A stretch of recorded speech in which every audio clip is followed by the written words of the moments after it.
It was a word belonging to the great Nikola Tesla, his darkest and most dangerous secret. Nikola's visionary mind foresaw a future in which the planet's wars would escalate to scales of greater and all-encompassing destruction. In an effort to devise a fail-safe method of deterring war, Tesla designed a machine the likes of which science had never imagined. The machine he conceived was a weaponized, charged particle beam projector. A cannon engineered to send concentrated beams of charged particles through the free air of such tremendous energy that anything unfortunate enough to find itself in the path of the weapon would be effectively disintegrated. Nikola called it the Teleforce. Some called it the Death Ray. Being fully aware of the risks of such technology, Tesla developed the machine under complete secrecy, never writing anything down that could be misused. The weapon itself was divided into 4 components: an apparatus for producing manifestations of energy in free air, as opposed to in a high vacuum, a means of generating a tremendous electrical force, a means of exponentially amplifying said force, and a means of producing an incredible force of electrostatic repulsion to project the beam. The first 2 components were simple and practical enough to disclose in his blueprints. The first component would be a specially designed open-ended vacuum tube with a gas jet seal for which to produce energy from the free air.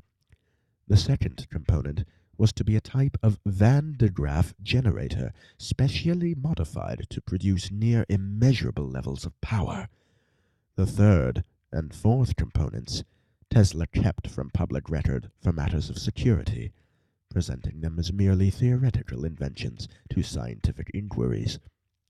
The third component, intended to amplify the force generated by the modified Van de Graaff, would be Tesla's own magnifying transmitter, a device that utilized the concept of harmonic oscillation to take in enormous quantities of power and boost that power to frightening intensities. The fourth and final component, integral for the actual firing of the weapon, Nikola kept entirely to himself. Even I was not privy to its nature. Ultimately, the project was never completed, as Tesla claimed that multiple attempts had been made to steal the invention during its development. On certain occasions he would find that his laboratory had been entered and his papers scrutinized, though luckily the more dangerous information was left unfound. Nikola believed he could no longer develop the weapon in safety, so he destroyed any and all notes and sketches he had made on the project, along with the few prototypes he had built. However, it seemed that some of the attempted thefts that dissuaded the great inventor were not as unsuccessful as he had hoped. The parchment I held in my hand was certainly of Nikola's devising, but not of his penmanship. I could deduce by the aged condition of the page that it was contemporary with Tesla's original project. The document was entitled, "The Art of Projecting Concentrated Non-Dispersive Energy Through the Natural Media," a treatise undeniably of Tesla's writing, yet in a script entirely alien to his neat and coherent hand.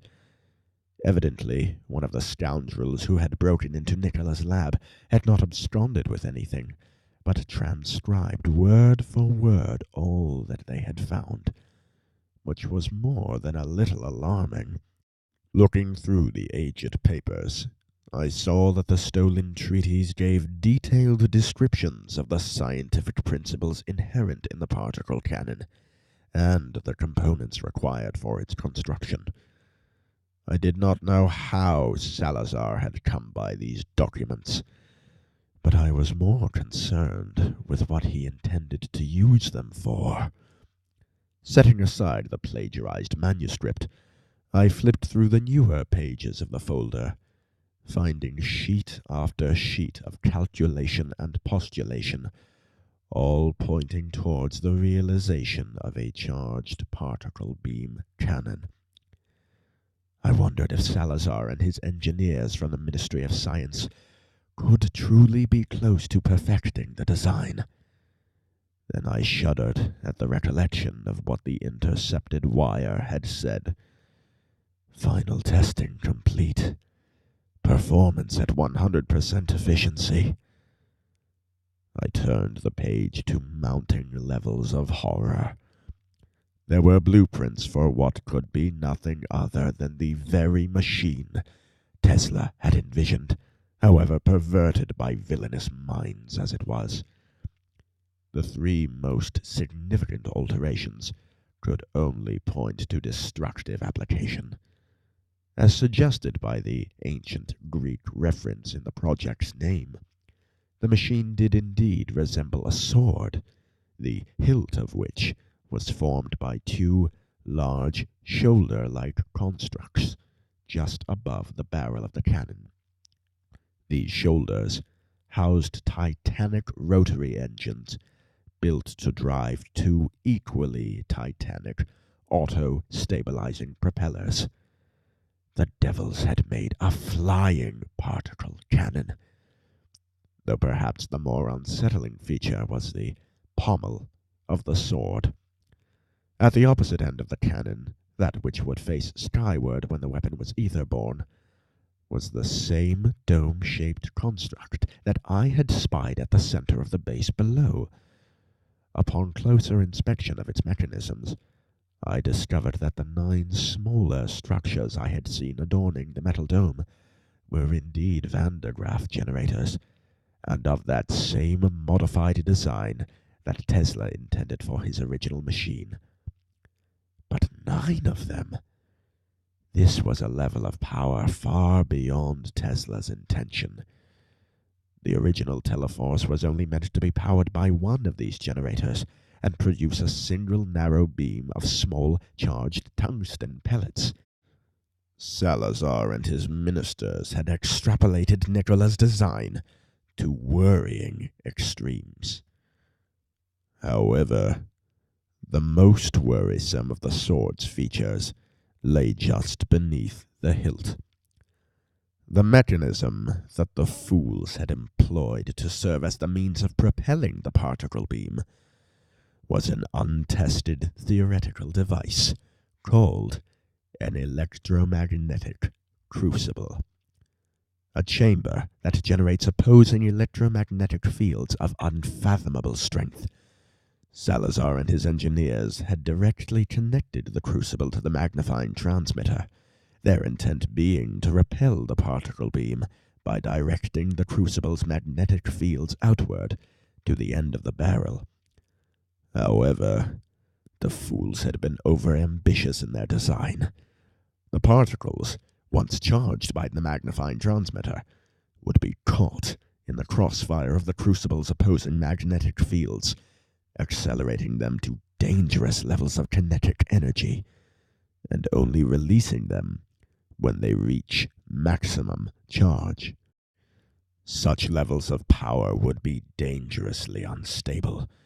And worst of all, the imbeciles had neglected to install any form of fail-safe shutdown mechanism.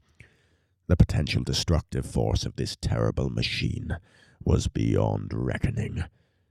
My mind turned once again to the wire we had intercepted. Forces withdrawn from Dutch and Bavarian airspace. They meant to fire on Bavaria. I couldn't allow this. No matter how despicable Baron Eisenfaust or his regime was, the consequences of a strike on Bavaria from such a weapon would be crippling for all of Europe. I was dumbfounded. I was so dumbfounded that I didn't notice the encroaching ticking noise behind me until it had stuck an 8-inch razor-edged blade through my heart.